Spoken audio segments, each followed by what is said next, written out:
Talks, that is, Disruptive Talks on Literacy. And I'm your host, Anupma Mahajan. We have with us a very special guest today, Ms. Lavanya Shrinagesh, Global Corporate Social Responsibility and Diversity, Equity and Inclusion Leader, Genpact. Welcome to the show, ma'am. Thanks so much Lavanya. for having me. Lavanya is leading programs that harness the energy and talent of Genpact employees for the economic, social, and environmental betterment of the communities we live and work in. As the diversity, equity, and inclusion leader, she's involved in steering initiatives to create a gender balance and inclusive organization with 50% representation of women across all levels. She has more than 18 years of experience across the talent management domain, hiring, HR, and learning. Today's topic is how Today's topic is how holistic approach to learning and education is driving community development, successes, and learnings from Genpact. Lavanya will talk about Genpact's purpose, a relentless pursuit of a world that works better for people, and how every person has the power to make a profound impact on another individual, community, or society as a whole. She will also focus on how corporate social responsibility amplifies our impact on communities by harnessing the power of our people, collective passions, and expertise and technology. As a part of this, she will do a deep dive on our school centered community development program and Better World initiative to showcase how Genpact is tackling the issue of foundation education in our country through this project. Over to you, Lavanya. Thanks so much for having me, Anupama, and for giving me the opportunity to talk about how Genpact is working towards driving community development through holistic learning and education. I'm thrilled to share our learnings and successes in our journey to strengthen foundational literacy and numeracy in our communities. This is for everyone. The last 10 minutes of the session will be dedicated to Q&A, and I hope to learn from the experiences of everyone present here. We can move to the next slide, Anupama. Our commitment to better education is tied to our purpose. Genpact's purpose is the relentless pursuit of a world that works better for people. Corporate social responsibility is central to our purpose. Our CSR agenda is divided into two pillars: better access and better planet. Under the former, we provide our communities access to better education, better health, and better opportunities. Better education is the key to a better world. This is not just a blanket statement, but is backed by facts. A 2015 National Bureau of Economic Research study suggests that returns to skills around the world found that workers could expect impressive percentage increases from relatively nominal increases in skills through education. Improved math skills, for instance, led in theory to a 28% increase in wages, while improved reading skills in education would produce a 27% improvement in wages. Higher salaries for individuals in turn leads to better economies. However, this is only possible if every individual, irrespective of gender or family background, is given the opportunity to gain these skills. We can move slides. Challenges in the Indian education system, I think, are important to sort of understand. In India, we face some unique challenges in the education sector, such as enrollment, retention, student learning outcomes vis-a-vis reading and numerical skills, and students being unable to use their education beyond their school to solve real life challenges. So, in areas such as critical thinking. I think COVID-19, the pandemic also brought economic instability and uncertainty, affecting students' learning capabilities and capacities, and therefore increasing dropout levels. A 2022 USER report shows that while there have been learning losses for almost 2 years of school closures, there have also been recovery once schools reopened. a proportion of schools, 6 to 14-year-old children, is down to sort of 1.6%, the lowest we've seen in a decade since the Right to Education Act came into effect. However, at the same time, there has been a drop in learning levels of foundational literacy and numeracy. In 2022, the basic reading ability of children in class 3 dipped by 6.8% from 27.2% in 2018, and the proportion of these children were in class 3 who could do at least basic subtraction fell to 25.9%. These statistics show us that while students are joining schools at a greater rate than ever, we need to ensure that they are able to build strong educational foundations vis-a-vis reading and numerical skills. This will help them in understanding content of other subjects as well, and with ease. The challenge of equitable education needs the best minds to sort of come together and collaborate. We know that change is possible when people come together. At Genpact, we aim to work with communities, not for profits, and government to pursue equity in education. To achieve that, we've developed a two-pronged approach. The first being at a micro level, our school-centered community development program focuses on leveraging education for community development in small geographies to create a really, really deep impact. At the macro level, our Better World initiative focuses on creating systemic changes in the social sector, with education being a key focus area. We can change slides, Anupama. To be able to create transformational change, we need to start with a few communities and garner our resources to impact them deeply. We know we can't do this alone, so we partnered with United Ways and 7 other not-for-profits to set up the school-centered community development program in 2017 in 4 locations in India, Delhi, such as Delhi, Bangalore, Hyderabad, and Pune, to work with low-income communities where our offices and employees are located. The program looks at the entire development cycle of an individual, right from providing early childhood support through Anganwadis or preschools, improving school systems, and empowering young people through our youth resource centers.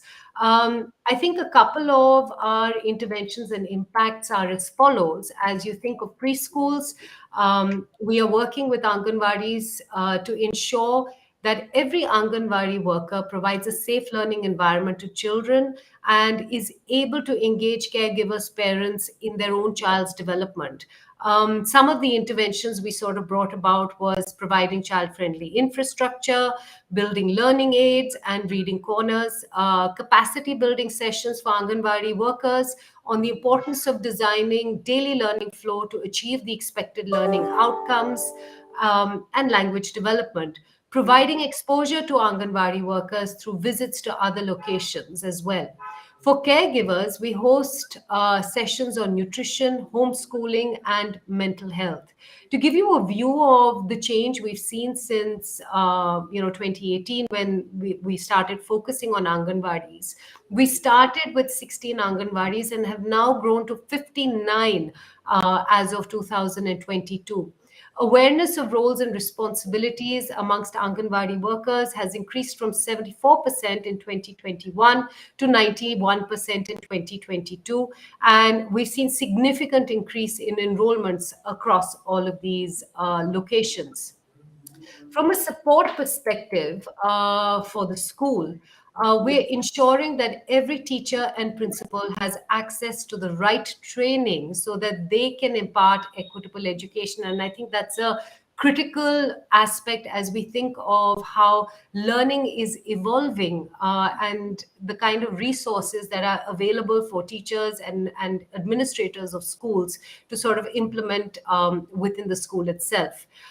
Some of our interventions include workshops with the principals and teachers on peer learning and multi-model strategies, capacity building of teachers on different subjects and supporting them to create teaching tools such as worksheets and lesson plans, training teachers at the cluster level by taking their inputs on learning gaps and therefore ideating on ways and means in which we can improve them. capacity building sessions for the school management committee or the SMCs to increase the awareness of the numbers, or to increase the awareness of the members, procedures followed for formations, nominations, and functions of the SMC. I think that's critical so that the SMC sort of recognizes how pivotal its role is in the development of the school. As a result, teachers are able to engage with students better, leading to greater student retention and at a 59% increase in student beneficiaries in 2022 as compared to 2021. For our youth resource centers, our aim was to ensure that the youth of India can realize their full potential and achieve social transformation through inclusive learning. Interventions such as providing life skills sessions, remedial sessions, and capacity building sessions to make these young adults work ready. And I think that is a really critical component. If you think of the education system, which is readying the youth, not just for college, but also readying them for potential career choices and so on. We also conducted residential youth camps to give the youth an exposure to rural life and encourage them to volunteer at the village level. The idea here being is to create ambassadors within the youth so that they can start giving back to the communities that they are a part of. As a result, we saw 26% of total enrolled youth resuming leadership and taking up community initiatives to address issues within the community. During the lockdown, we transitioned most interventions to a virtual mode by giving homeschooling kits to children, providing virtual training sessions for the youth, conducting regular connects with parents and school monitoring committees members to extend the required support. And let's be clear, the pandemic did stand up a significant amount of challenges, but it also, I think, propelled the communities at large to be fairly agile and therefore pivot into the new direction of almost learning from home.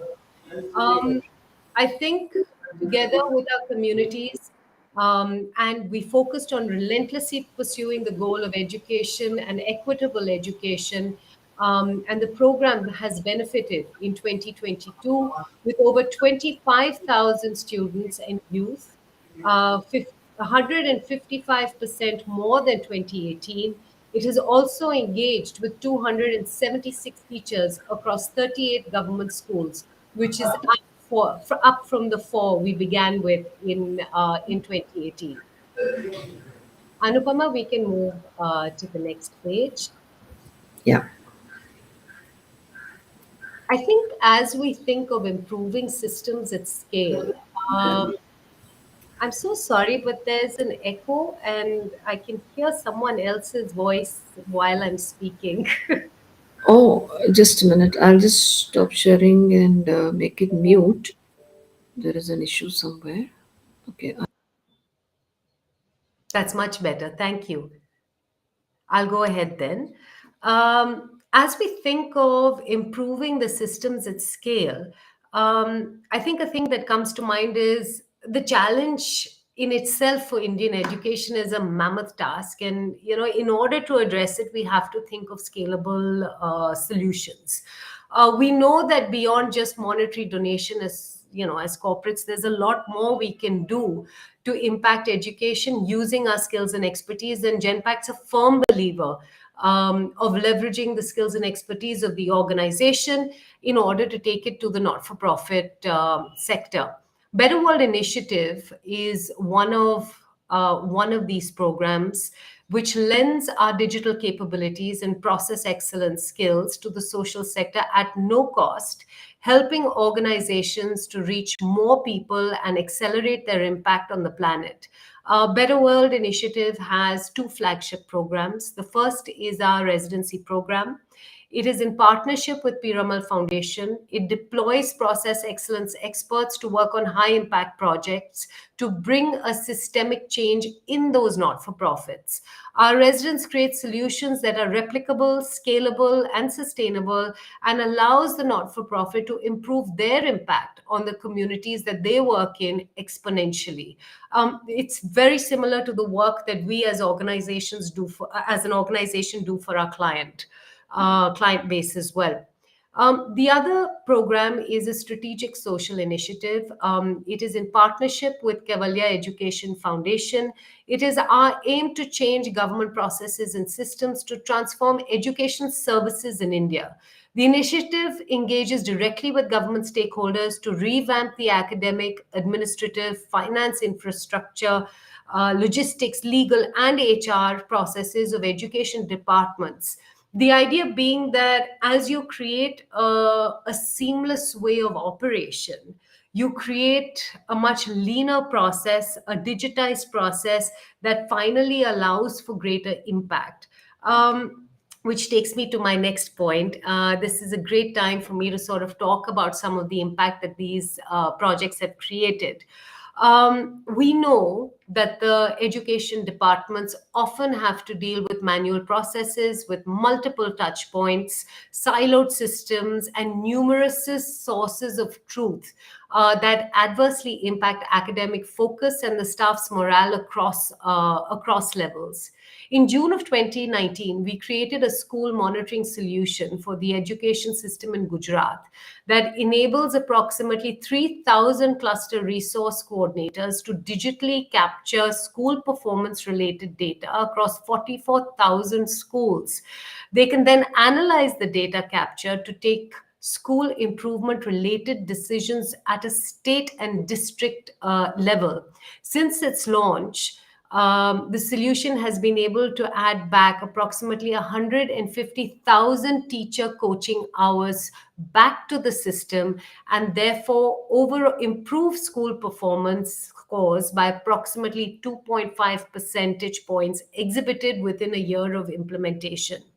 We've also designed an online leave management system for the Delhi Education Department that eliminated physical files and manual HR processes while enhancing tracking. Teachers will be able to utilize roughly 150,000 hours saved through these interventions towards academic activities. We've partnered with Teach for India to improve the learning outcomes for students taught by TFI fellows in Delhi's under-resourced schools.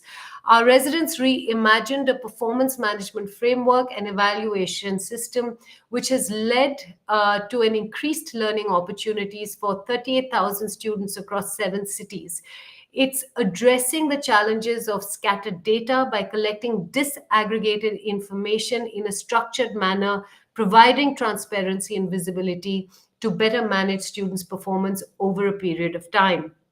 Another great example is our ongoing project on enhancing teacher L&D platform, which is Diksha, an incredible initiative by the National Council of Education and Research and Training, NCRT, to create digital infrastructure in education. We have provided approximately 130 enhancement opportunities by understanding teacher training processes, needs of the Jharkhand and Rajasthan education departments.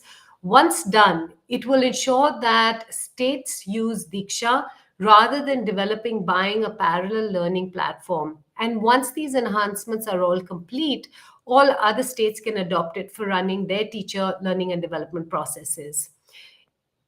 In all, in all, through these initiatives, we've impacted approximately 16 million lives and deployed 4 large-scale solutions across 2 state governments in India. Futuristically, we hope to continue to engage and invest in this field, seed best practices across projects and not for profits so that we can learn from each other, build a platform for knowledge sharing, continue to create solutions that are replicable, scalable, sustainable, and hence create large scale impact. Bring in our volunteers. We are approximately 120,000 people company. to contribute towards this agenda, creating change through active engagement. Replicating solutions will enable states to utilize their education budget optimally, as they will not be required to invest in resource building solutions from scratch. We can move to the next page, Anupama. We are committed to build a world that works better for everyone. Genpact's corporate social responsibility initiatives have been created in tandem with UN sustainable goals. We are leveraging our process expertise to create opportunities for inclusive and equitable quality education and promote lifelong learning opportunities for all, as envisioned by SDG 4, because education is the only superpower which can empower each individual and through them entire communities to transform for the better. That's what I have for you today.